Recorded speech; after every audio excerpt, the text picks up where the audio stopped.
ऐसी सुंदर गोविंद की मुस्कान है। मानव के जीवन में जो शोक का सागर है वह गोविंद की मुस्कान को देख करके सूख जाता है। और भगवान की मुस्कान को देखते ही जितना खारा पानी हृदय के भीतर भरा हुआ है वो सब आंखों के द्वारा निकल करके बाहर गिर जाता है। ऐसी दिव्य गोविंद की मुस्कान है। भगवान ने पांडवों को इशारा किया, भैया अब ये कुरुकुल का सूर्य अस्त होने वाला है, तुम्हें जो पूछना है जो जानना है सो जान लो।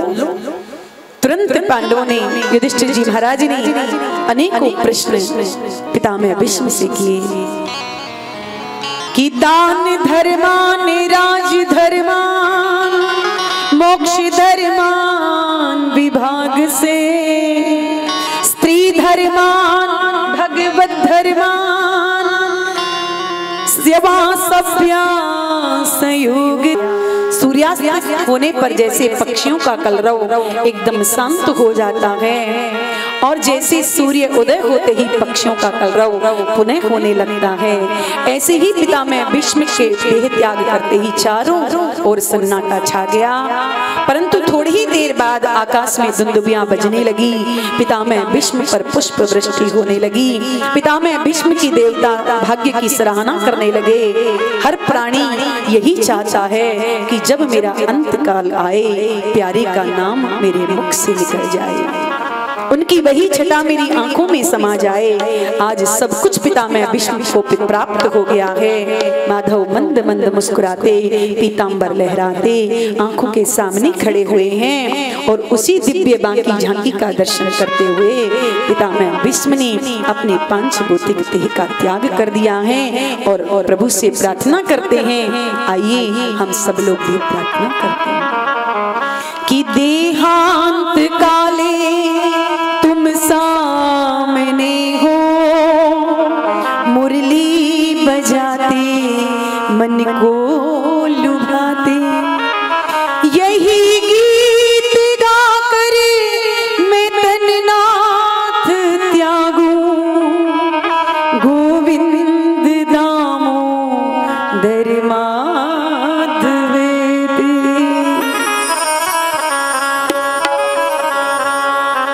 इतना तो करना स्वामी, जब प्राण तन से निकले, इतना तो करना स्वामी, जब प्राण तन से निकले, गोविंद नाम लेकर मेरे प्राण तन से निकले, गोविंद नाम लेकर जब प्राण तन से निकले, इतना तो करना स्वामी,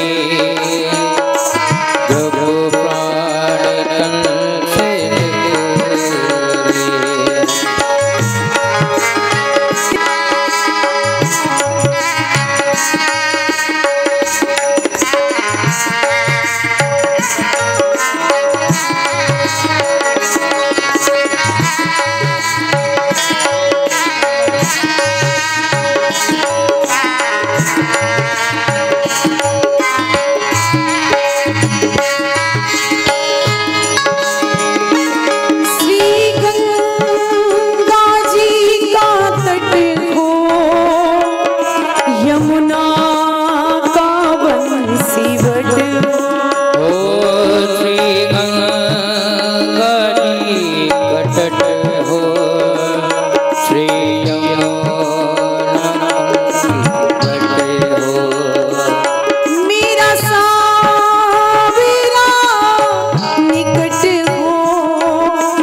जब प्राण तन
वही ध्यान मेरे घट हो जब प्राण तन से निकले।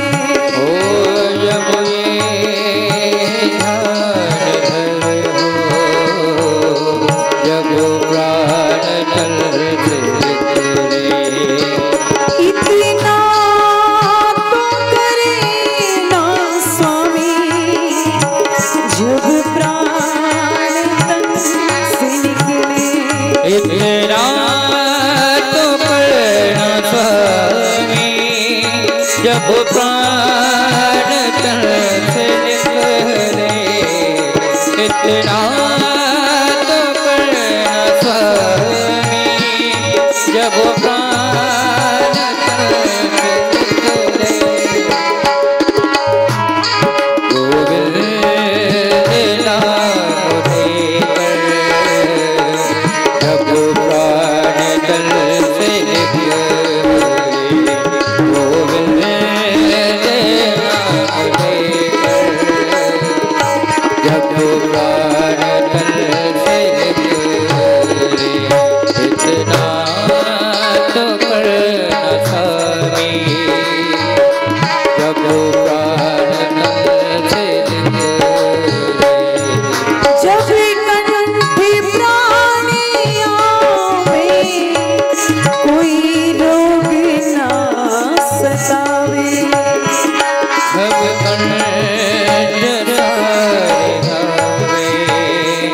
कोई रोग न पावे।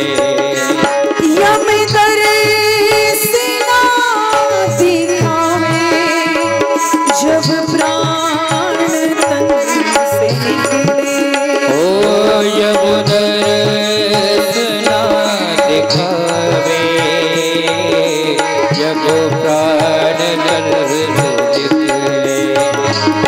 इतना तो करे ना स्वामी जब प्राण तन से निकले। इतना तो करना स्वामी जब प्राण तन से निकले। इतना तो करना स्वामी जब प्राण तन से निकले। गोविंद नाम लेकर जब प्राण तन से निकले। गोविंद नाम लेकर जब प्राण तन से निकले। मेरी प्राण निकले सुख से तेरा नाम निकले मुख से।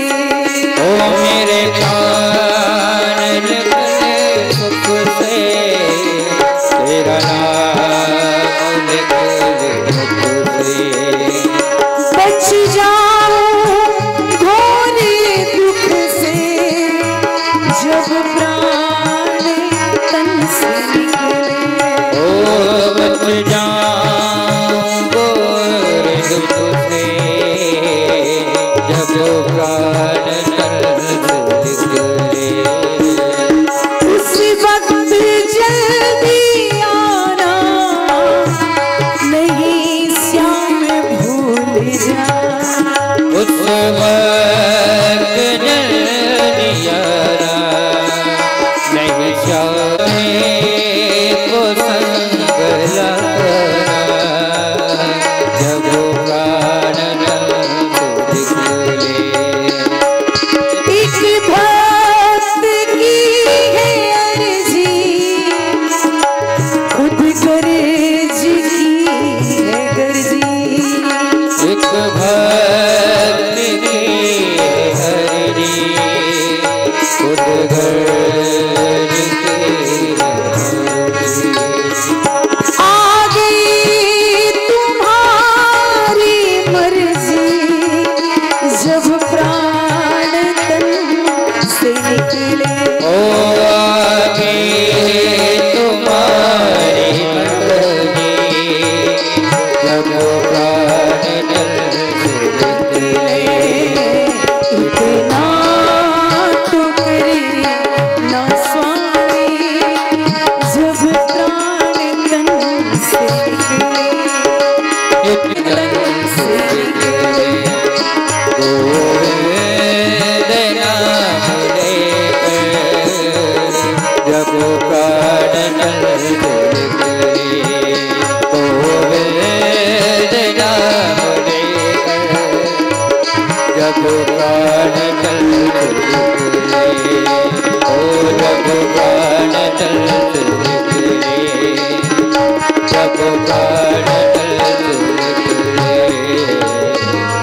बोली भक्ति वत्सल भगवान की जय।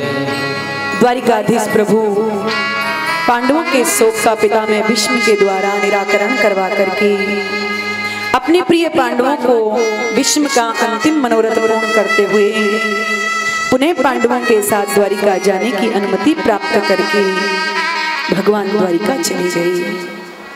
विविध देशों में भ्रमण करते हुए द्वारिका में पधारी। द्वारिका वासियों ने बड़ा ही सुंदर भव्य भगवान का बहुत दिनों में आगमन हुआ है, इसलिए भगवान का दिव्य सम्मान किया। यथा योग्य भगवान सब द्वारिका वासियों से मिले। सोनक जी महाराज ने सूत जी से पूछा, भगवान परीक्षित का क्या हुआ? उत्तरा के गर्भ की रक्षा करके प्रभु पधारे, उसके बाद में उसका जन्म कैसे हुआ? तब सूत जी महाराज को याद आई और कहने लगे, महात्माओं आपने बिल्कुल ठीक पूछा है। भगवान की कृपा से वह बालक से कुशल मातृ गर्भ में बिल्कुल सुरक्षित रहा और समय आने पर से कुशल उस बालक का जन्म भी हो गया। ब्राह्मणों ने आकर के बालक का आजाद कर्म संस्कार किया और इस बालक का नाम रखा विष्णुरात। विष्णुना राता दत्त है। भगवान विष्णु के द्वारा रक्षित होने के कारण इसका नाम हुआ विष्णुरात। पर ये बालक जिसकी गोद में जाता है उसी को टकटकी लगा करके देखने लगता है, टुकुर टुकुर देखता है। ऋषियों ने पूछा, महाराज ये क्या देख रहा है? ये बालक देख रहा है कि जिसने गर्भ में जाकर के मेरे प्राणों की रक्षा की थी वो प्रभु इस भीड़ में कहाँ छुपे हुए हैं। पर जब कोई दिखाई नहीं पड़ता तो एकदम उदास हो जाती है। परितः इक्षते इति परीक्षितः है। न जाने चारों तरफ ये बालक ढूंढता किसको रहता है, तो ढूंढने के कारण इस बालक का नाम हुआ परीक्षित। समय आया, एक दिन श्री विदुर जी महाराज तीर्थ यात्रा करते करते पांडवों के पास में आए। पांडवों ने विदुर जी का बड़ा सुंदर सम्मान किया। एकांत अवसर पाकर के विदुर जी महाराज रात्रि में धृतराष्ट्र के पास में गए और धृतराष्ट्र से जाकर के कहा, महाराज आप कैसे हैं? पांडव आपकी सेवा तो करते हैं ना? धृतराष्ट्र ने पांडवों की प्रशंसा के पुल बांध दिए। विदुर जी से रहा नहीं गया और विदुर जी ने धृतराष्ट्र को बहुत फटकारा और कहा, महाराज थोड़ी बहुत शर्म है कि सब बेच खाए। जिन पांडवों को मारने के लिए आपने कितनी षड्यंत्र रचे, कितनी कुचक्र रचे, और आज उन्हीं पांडवों के टुकड़ों पर कुत्ते की तरह दुम हिला रहे। थोड़ी बहुत शर्म है कि नहीं है? धृतराष्ट्र ने कहा, विदुर तो मैं क्या करूं, मेरी समझ में नहीं आता, मैं कहां जाऊं?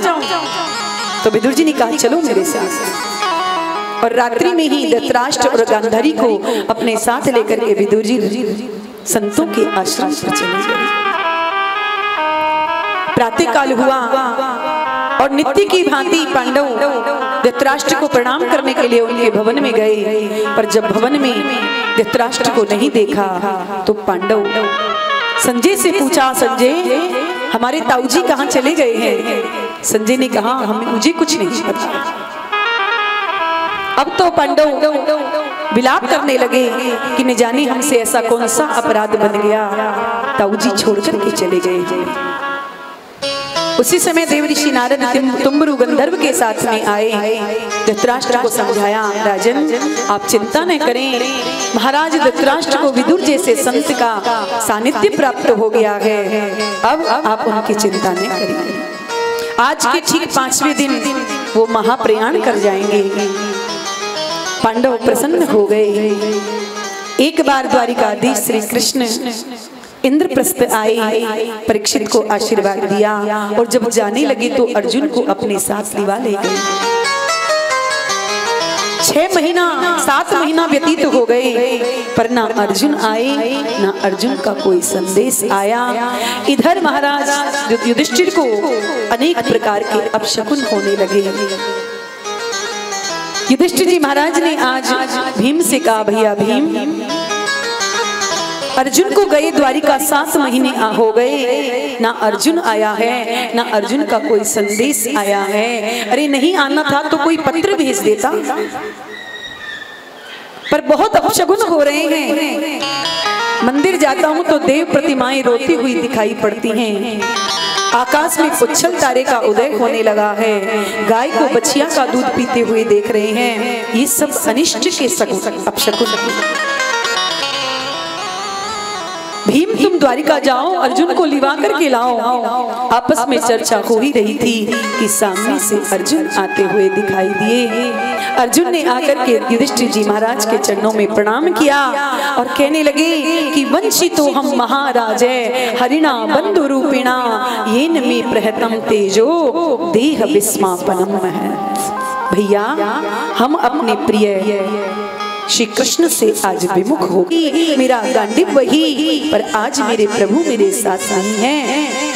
तो आज महाभारत का विजेता अर्जुन युद्ध में भीलों से पराजित होकर के आ गया है।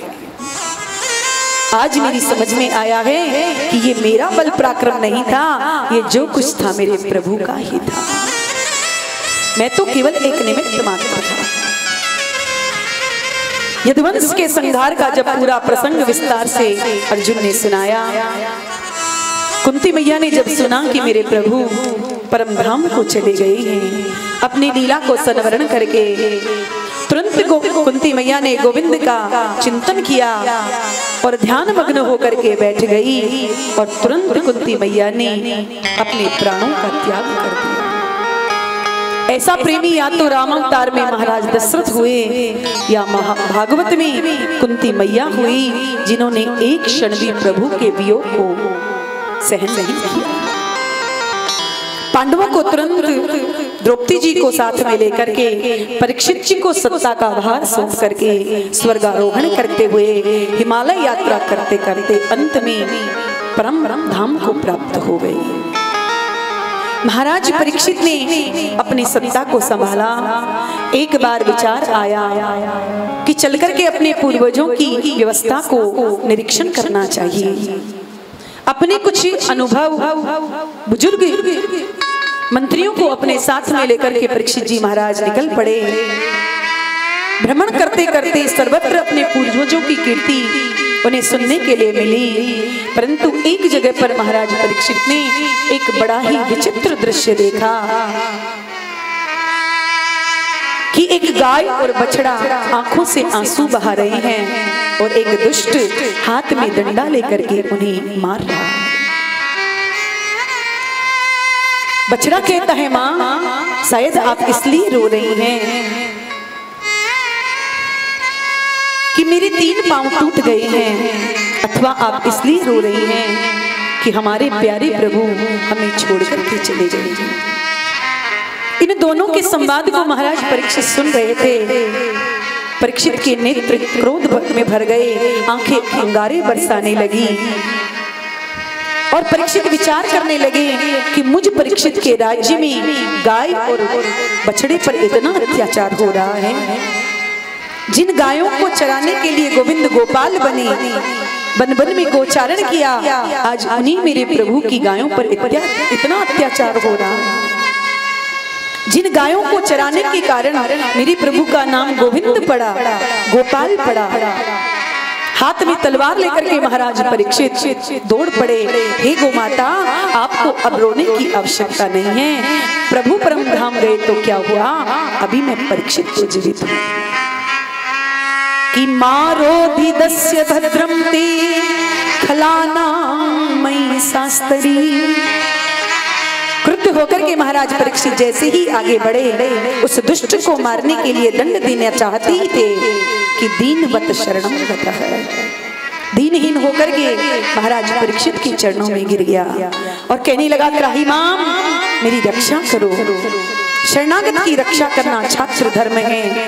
यह जानकर के महाराज परीक्षित ने अपनी तलवार को म्यान में रख लिया और कहा, हे गोमाता आप कौन हैं? हे वृषभ आप कौन हैं? अपना परिचय दें, क्योंकि आपकी वार्ता सुनकर के मुझे ऐसा लग रहा है कि आप कोई साधारण गाय और बछड़े नहीं, परंतु आप अपना परिचय दें कि आप कौन हैं, क्योंकि आपके 3 पैर टूटे हुए हैं। तुम्हारी ये दुर्दशा किसने की है? मुझे बताओ, निसंकोच होकर के, निर्भीक होकर के बताओ। बछड़ा कहता है, महाराज मैं अपने दुख सुख का कारण किसको मानूं? कुछ लोग कहते हैं कि भाई जैसा कर्म करोगे वैसा ही फल भोगना पड़ेगा, तो शायद मेरे कर्म ही ऐसे रहे होंगे जिससे मेरे 3 पैर कट गए। अथवा कुछ लोग कहते हैं कि ईश्वर की इच्छा के बिना पत्ता भी नहीं हिलता, तो शायद ईश्वर की इच्छा ही ऐसी रही होगी। कोई कहता है कि भाई कभी कभी ग्रह अनुकूल हो जाते हैं तो बड़े बड़े महापुरुषों को भी कष्ट उठाना पड़ता है।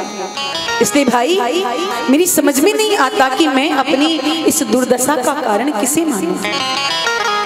अतः राजन मैं अपनी दुर्दशा का कारण किसी को नहीं मानता। महाराज परीक्षित ने कहा, महाराज मैं पहचान गया कि आप साक्षात धर्म हैं, क्योंकि पापी को पाप का फल तो भोगना ही पड़ता है, लेकिन पापी के पाप की जो चर्चा करता है उसे भी पाप का भागीदार होना पड़ता है।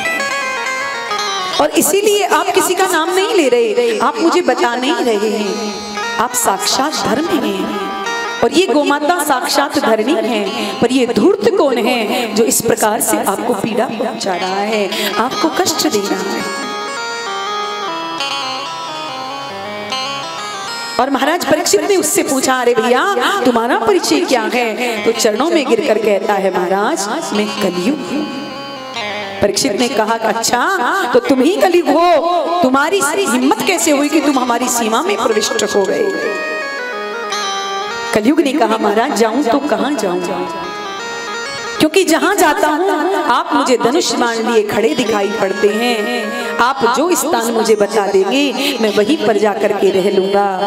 महाराज परीक्षित ने कहा, तो एक बात बताओ, तुम्हारे अंदर गुण कितने हैं और अवगुण कितने हैं? कलयुग कहता है, महाराज दोषों का तो मैं भंडार हूं, परंतु मुझ में एक बहुत बढ़िया गुण है कि यद फलम नास्ति तपसा न योगीन समाधिना तत्फलम लभते सम्यक कलौ के सब कीर्तना। कलयुग में इससे सरल साधन कोई और नहीं हो सकता, केवल हरिनाम संकीर्तन से ही जीव भव सागर से पार हो सकता है। इस गुण पर महाराज परीक्षित रीझ गए, प्रसन्न हो गए और कहा, भैया गुण तो तुम्हारा बहुत बढ़िया है, परंतु जीवों को इससे सरल साधन और कोई मिल नहीं सकता है। अन्य युगों में तप करने से, समाधि लगाने से, यज्ञ करने से, शरीर को सुखाने से जो सुख मिलता था वो इस कलकाल में केवल भगवान नाम संकीर्तन करने मात्र से प्राप्त हो जाता है। रीझ गए महाराज परीक्षित और कहा, भाई तुम्हारा गुण हमें बहुत बढ़िया लगा, इसलिए जाओ, हमने तुम्हें 4 स्थान रहने को दे दिए कि द्यूतम पानम स्त्रियम सूना यत्रा धर्मश्चतुर्विध। जाओ, हमें तुमने रहने के लिए 4 स्थान दिए, जहां पर द्यूतम पानम स्त्रियम सोना।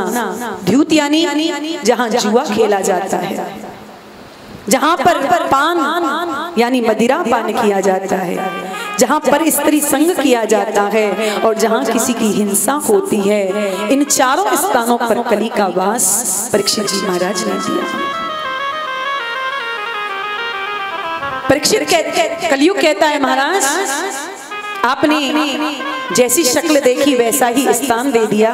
आपको मेरा कम से कम एक गुण बढ़िया लगा तो एक स्थान तो बढ़िया सा देना चाहिए था कि नहीं, जिसे मैं अपना बेडरूम बना लूं। इतना बड़ा परिवार है, 4 कमरों में गुजारा नहीं होगा, तो कोई बढ़िया सा स्थान दे दीजिए। परीक्षित जी ने कहा तो बताओ तुम्हें क्या चाहिए। परीक्षित जी उसके गुण पर रीझे हुए थे और कली ने पुनश्च याचमानाया जात रूप मदात प्रभु, पुनः याचना करके महाराज परीक्षित से स्वर्ण में भी स्थान मांग लिया।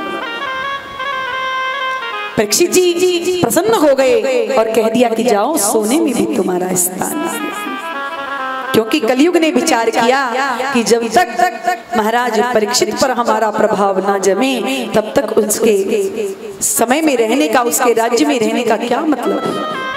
और महाराज परीक्षित ने स्वर्ण मुकुट धारण कर रखा था। कली ने सूक्ष्म रूप लिया और सूक्ष्म रूप लेकर के उनके मुकुट में प्रवेश करके परीक्षित जी में प्रविष्ट हो गया कलयुग। एक दिन का समय परीक्षित जी महाराज शिकार खेलने के लिए गए, सुदूर जंगल में चले गए, भूख प्यास से पीड़ित हो गए तो एक संत के आश्रम पर गए। ये समीक मुनि का आश्रम था। भूख प्यास से पीड़ित परीक्षित जी महाराज ने संत को पुकारा, महाराज जी मैं परीक्षित बहुत दूर चला आया हूँ, मुझे प्यास लग रही है, थोड़ा सा जलपान करा दीजिए, मुझे भूख लग रही है, थोड़ा सा भोजन करा दीजिए।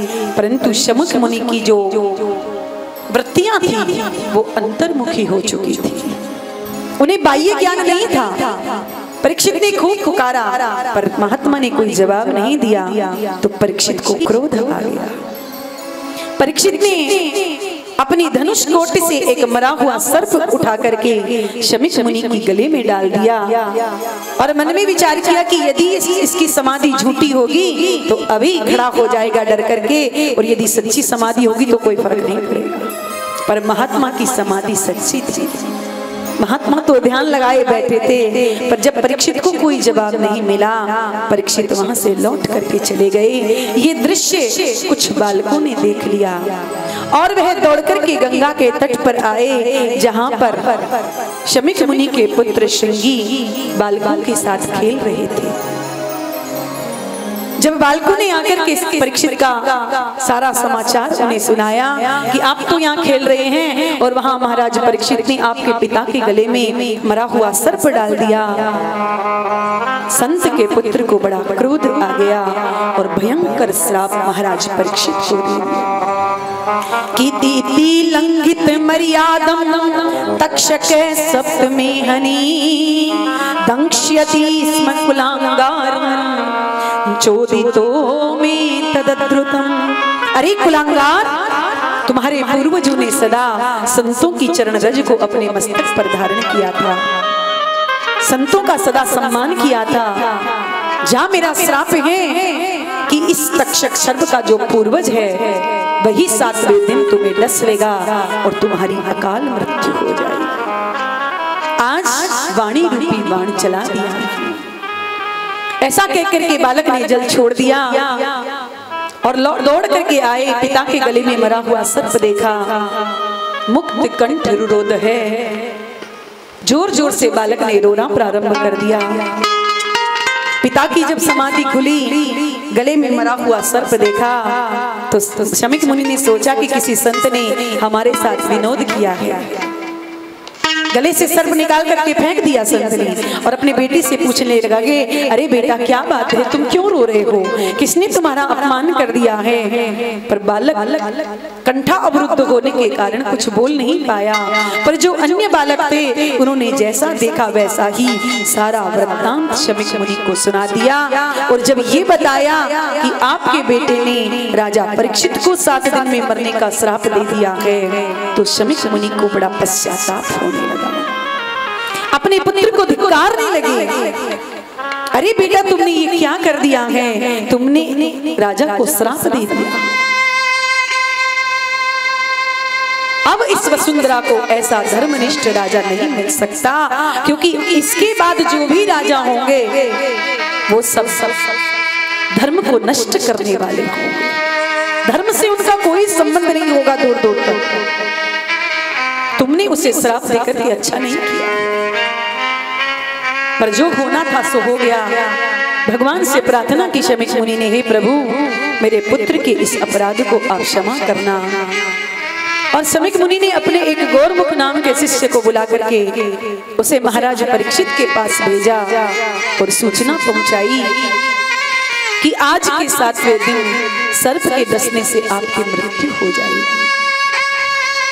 शिष्य ने आकर के जब महाराज परीक्षित को यह सूचना दी, महाराज परीक्षित ने अपने पुत्र जन्मेजय को बुला करके सत्ता का भार सौंपा और सब कुछ त्याग करके एक क्षण में महाराज परीक्षित गंगा के तट पर चले आए।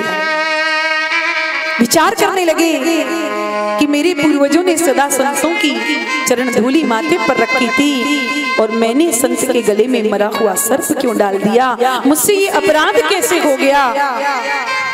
मैं इस शरीर को एक क्षण भी रखना नहीं चाहता, पर संत बालक का वचन है तो मुझे 7 दिन तो जीवित रहना ही पड़ेगा। सब कुछ छोड़ करके परीक्षित गंगा के तट पर आए।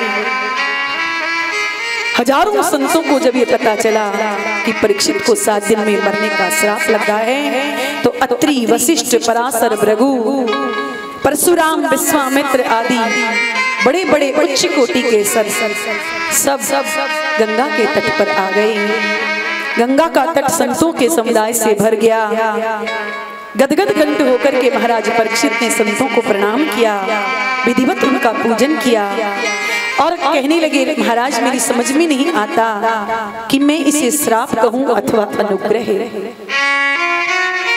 परंतु मैं इसे श्राप नहीं कह सकता। यदि ये श्राप होता तो आप जैसे सिद्ध कोटि के महात्मा मुझे यहाँ आशीर्वाद देने के लिए नहीं आते। आप समस्त संतों के चरणों में मेरा सत सत प्रणाम है, लेकिन मैं एक ही बात जानना चाहता हूँ कि मरने वाले व्यक्ति को क्या करना चाहिए। म्रियमाणस्य किम कर्तव्यम। परीक्षित जी महाराज ने ये प्रश्न संतों से पूछा। संत एक दूसरे का मुंह देखने लगे, परंतु उसी समय क्या होता है कि तत्रा भवन भगवान व्यास पुत्रो यदृच्छयागा मटिमानो नपेक्षे अलाक्ष लिंगो निजिलाभ तुष्टो वृतस्य वालीरे। सदा रमण करते रहते हैं, बहिरंग दृष्टि सुखदेव जी की कभी होती ही नहीं। जैसे ही सुखदेव जी महाराज गंगा तट पर पधारे, जितने भी सिद्ध कोटि के महात्मा वहां बैठे थे, सुखदेव को देखते ही सब अपने अपने आसन से खड़े हो गए हैं और सुखदेव जी का स्वागत कर रहे हैं। बोलिए सुखदेव भगवान की जय। परीक्षित जी महाराज ने जब देखा कि इतने बड़े बड़े महात्मा संतों का संत खड़े होकर के इस नन्हे से बालक का स्वागत कर रहे हैं, तो इसका मतलब कि ये बालक कोई सिद्ध कोटि का महात्मा है, कुछ साधारण बालक नहीं है। परीक्षित जी ने खड़े होकर के सुखदेव जी महाराज के चरणों में प्रणाम किया और विधिवत सुखदेव जी की षोडशोपचार विधि से पूजन किया है। यहाँ पर जो परीक्षित हैं सुखदेव जी का पूजन करें और हम श्री सुखदेव जी महाराज से प्रार्थना करते हैं। मेरी नैया कर दो पार, मेरी नैया कर दो पार, मेरे सतगुरु नैया कर दो पार, मेरे सतगुरु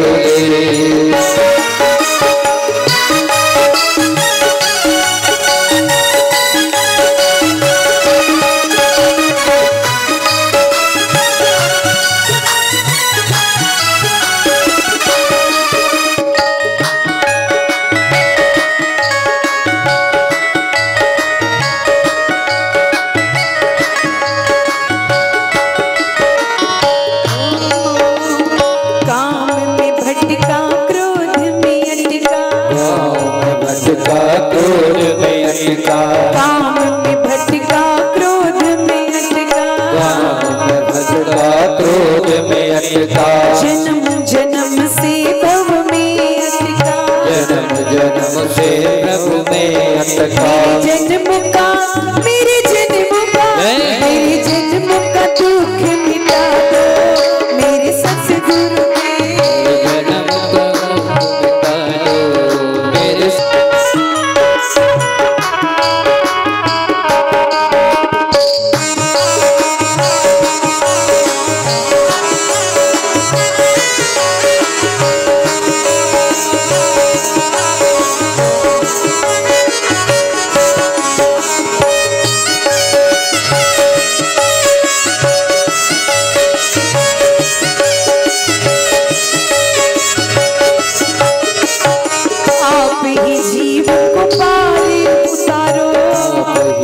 पुकारो, आया सरने मुझे अपना लो, घर में अपना लो, आया सरने अब तो अपना लो, आया शरण अब तो अपना लो, मेरे जन्म मरने छुड़ा दो मेरे सतगुरुदेव, मेरे जन्म मरण छुड़ा दो मेरे सतगुरुदेव, सतगुरुदेव मेरे ज्ञानी गुरुदेव, सतगुरुदेव मेरे ज्ञानी गुरुदेव, सतगुरुदेव मेरे ज्ञानी गुरुदेव, सतगुरुदेव मेरे ज्ञानी गुरुदेव, नैया कर दो पार मेरे सतगुरुदेव, मेरी नैया कर दो पार मेरे सतगुरुदेव।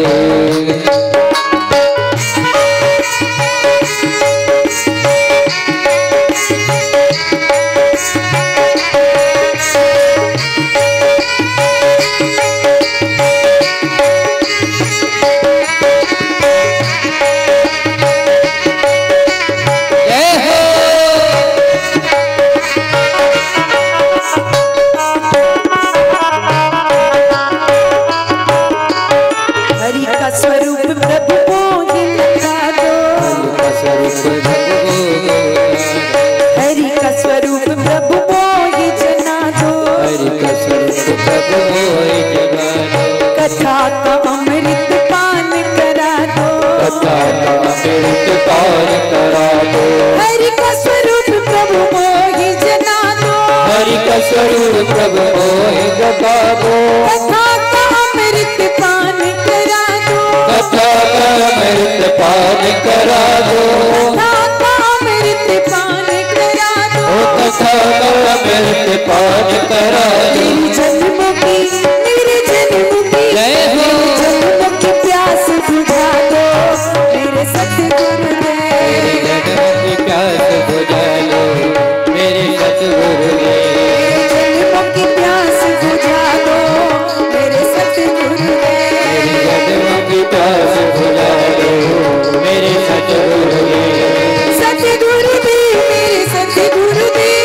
सतगुरुदेव मेरे सतगुरुदेव, सतगुरुदेव मेरे ज्ञानी गुरुदेव, सतगुरुदेव मेरे ज्ञानी गुरुदेव, मेरी नैया नैया मेरी नैया पार लगा दो मेरे सतगुरुदेव, नैया पार लगा दो मेरे सतगुरुदेव, मेरी नैया पार लगा दो मेरे सतगुरुदेव, नैया पार लगा दो मेरे सतगुरुदेव, मेरी नैया कर दो पार मेरे सतगुरुदेव, नैया कर लो पार ओ मेरे सतगुरुदेव।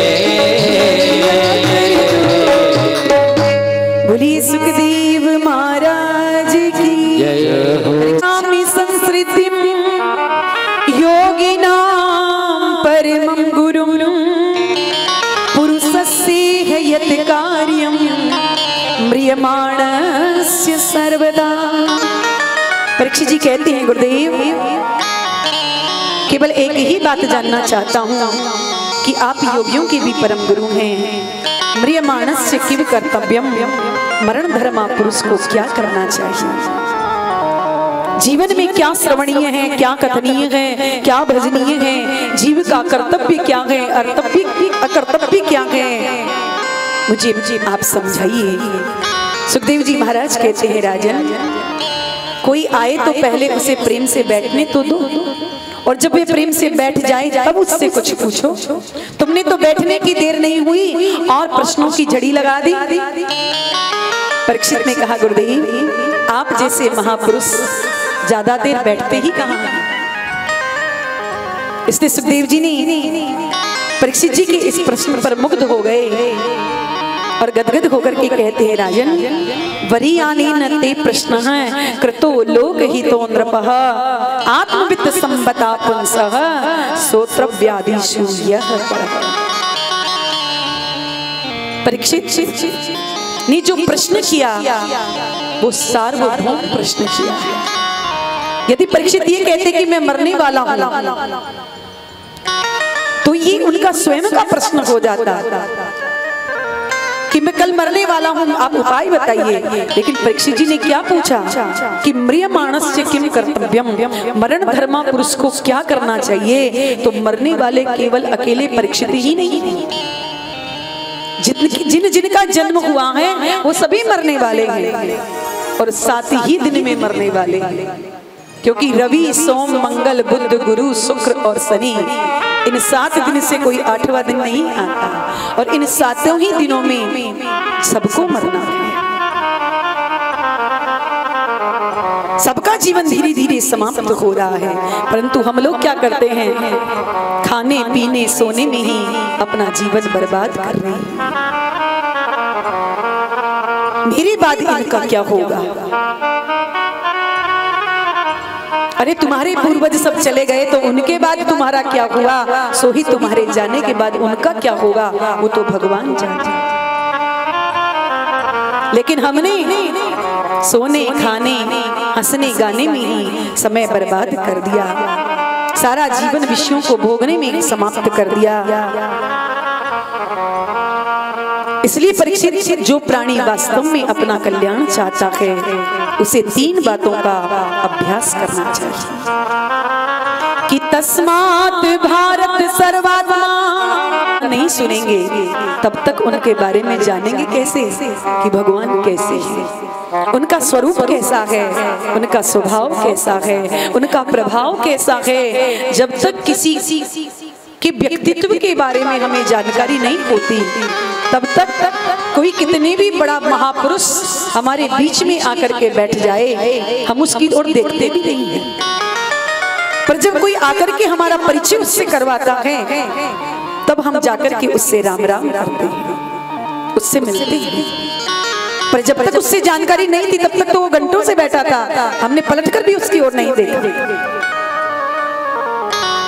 तो जब हमें कोई बताएगा कि एक फलाना है तब हम उसके व्यक्तित्व के बारे में जानेंगे। ऐसे ही जब तक भगवान की कथा को हम सुनेंगे नहीं तो भगवान के बारे में जानेंगे कैसे, और जब तक जानेंगे नहीं तो गोस्वामी जी महाराज मानस में वर्णन करते हैं कि जाने बिनु ना होई प्रतीति और बिनु प्रतीत होई नहीं प्रीति। इसलिए प्रभु के बारे में पहले जानो, ज्यादा से ज्यादा भगवान की मंगलमयी कथा का श्रवण करो। उनके स्वरूप कैसा है, उनका स्वभाव कैसा है, उनका प्रभाव कैसा है। धीरे धीरे हमारा मन गोविंद में जुड़ने लग जाएगा। देखो लोहा बहुत कठोर होता है, परंतु वही लोहा जब आग में पक करके लाल हो जाता है और जब उस पर हथौड़ा मारते हैं तो जिधर चाहते हैं उधर ही वह लोहा मुड़ जाता है। ऐसे ही हमारा ये जो ढीठ मन है ना, ये जल्दी से भगवान की ओर अभिमुख नहीं होता। पर जैसे हम भगवान की दिव्य कथाओं को सुनेंगे और भगवान की कथा सुनते सुनते जब हमारा मन द्रवित होने लग जाए प्रभु के चरित्रों को सुन करके, तो उसी समय विवेक का हथौड़ा मार दो तो जो ये मन अभी तक संसार में घुमा हुआ था वो भगवान की तरफ अभिमुख हो जाएगा। भगवान में हमारी प्रीति हो जाएगी, भगवान से प्रेम हो जाएगा। मृत्यु से भय से मुक्त होना चाहते हो तो भगवान की महिमा को ज्यादा से ज्यादा सुनो। फिर क्या करें महाराज? बोले सुनो फिर दूसरे को सुनाओ, और कोई सुनने वाला ना मिले तो बोले चिंतन करो प्रभु कैसे हैं। परीक्षित कहते हैं पर महाराज मेरे पास तो 7 ही दिन हैं, मुझे क्या करना चाहिए? सुखदेव जी महाराज कहते हैं राजन घबराओ मत, 7 दिन कोई कम होते हैं क्या? परीक्षित मैं तो निर्गुण ब्रह्म की निष्ठा में परिनिष्ठित था, पर गोविंद के गुणानुवाद इतनी सरस और इतने मधुर हैं परीक्षित कि उस निर्गुण सत्ता में चित्त जबरदस्ती गोविंद के गुणों में खींच लिया मेरा। कि परिनिष्ठोऽपि निर्गुण्यम उत्तम श्लोक लीलया गृहीत चेता राजर्षि आख्यानम नवदीतवान्। सुखदेव बाबा कहते हैं परीक्षित, संसार में दो ही आनंद है, एक है विषयानंद और दूसरा है ब्रह्मानंद। विषय भोगों से जो आनंद मिलता है वो है विषयानंद, और आंख बंद करके सुसुप्ति अवस्था में, समाधि अवस्था में जो महापुरुषों को आनंद प्राप्त होता है वो है ब्रह्मानंद। परंतु गोविंद के गुणों का चमत्कार देखिए कि विषयानंद की तो चले क्या, ब्रह्मानंद भी फीका पड़ जाता है। निर्गुण ब्रह्म की सत्ता में मैं परिनिष्ठित था, पर चुंबक की तरह गोविंद के गुणगणों ने मेरे चित्त को अपनी ओर आकृष्टित कर लिया और मैं खिंचा चला आया। तब से मेरा मन गोविंद के चरणों का दीवाना हो गया परीक्षित, क्योंकि परीक्षित कल्याण करने वाले के लिए तो एक मुहूर्त ही काफी है। और तुमने सुना होगा खटवांग नाम के एक राजा हुए थे, उन्होंने एक मुहूर्त में ही मुक्ति पाली थी। जब एक मुहूर्त में खटवांग जैसे राजा मुक्ति पा सकते हैं राजन, तो तुम मुक्ति नहीं पा सकते, तुम्हारे पास तो अभी 7 दिन है। परीक्षित जी महाराज तो गदगद हो गए, मृत्यु का जो भय था वो तुरंत भाग गया। देखो कुछ डॉक्टर, हमें कोई भयंकर बीमारी हो जाए तो कुछ डॉक्टर ऐसे होते हैं कुशल कि आधा रोग तो अपनी वाणी से ही ठीक कर देते हैं मरीज का। मरीज से आकर के करेंगे, आइए भैया छोटी सी बीमारी है, छोटा सा ऑपरेशन होगा और बिल्कुल ठीक हो जाओगे। तो अभी तक जो डर रहा था वो सारा डर समाप्त हो गया। और कुछ डॉक्टर ऐसे होते हैं जो तिल का ताड़ बना देते हैं, भैया ऐसी बीमारी है, इतने पैसे लगेंगे, ऑपरेशन होएगा, कोई गारंटी नहीं है, बेचारा कल मरने वाला आज ही मर जाएगा।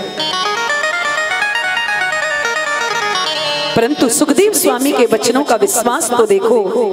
परीक्षित से कहा, परीक्षित अभी तो 7 दिन है तुम्हारे पास, और अपना कल्याण करने वाले के को 7 दिन तो बहुत होते हैं। परीक्षित तो गदगद हो गए। तो गुरुदेव मुझे बताइए कि मुझे क्या करना चाहिए। परीक्षित पहले जीवन में 4 बातों का ध्यान करो कि जितासनो जिते श्वासो जित संगो जितेंद्रिय स्थूले भगवते रूपे मने संधारे धिया। जितासनो, आसन को जीतने का प्रयास करो। जित श्वासो, प्राणायाम करने का अभ्यास करो। प्राणायाम परम बलम, प्राणायाम करने से बहुत बल मिलता है, मन एकाग्र होता है। तीसरी बात बताई, जितेंद्रिय असंग हो जाओ। संसार में ऐसा कोई नहीं जो मेरा हो सके, और संसार में ऐसा भी कोई नहीं जिसका मैं हो सकूं। इसलिए जहां शरण्य हो उसी की शरण होना चाहिए, हर किसी की शरण में नहीं जाना चाहिए। और शरण्य तो केवल भगवान के चरणारविंद हैं कि ध्येयं सदा परिभवाग्नमभीष्ट दोहं तीर्थास्पदं शिववीरिं चिनुतं शरण्यं भृत्यार्तिहं प्रणतिपालि भवाब्धिपोतं वन्दे महापुरुष ते चरणारविंदम। इसलिए भगवान के चरण बिंदों का आश्रय लेना चाहिए। ब्राह्मण, क्षत्रिय, वैश्य और शूद्र, ये चारों वर्ण भगवान के अंग हैं। परीक्षित उस परमात्मा ने इस जगत को बनाया, इस जगत में रहने के लिए हमारे भोजन की सारी व्यवस्था उस परमात्मा ने की है।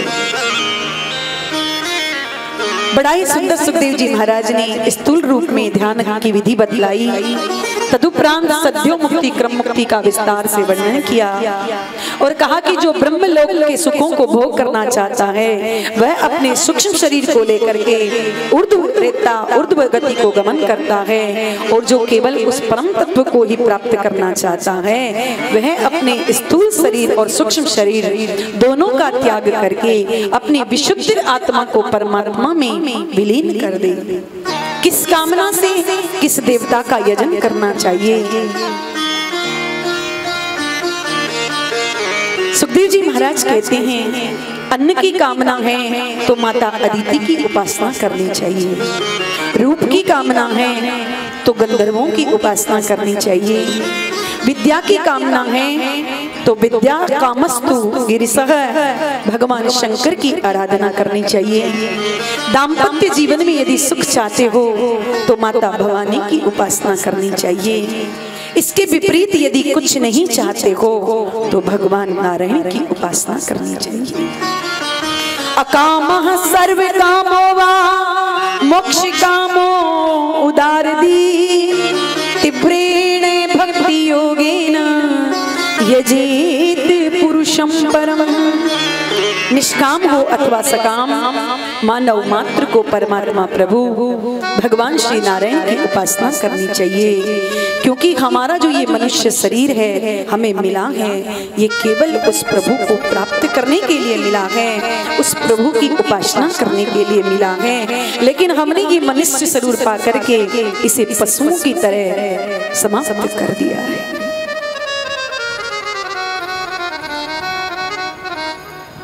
जप ले मनुआ राम नाम को यह माला एक काम की,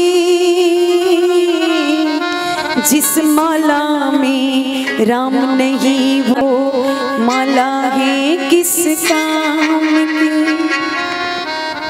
जिस माला में राम नाम लिया नहीं जाता वो माला किसी काम का नहीं।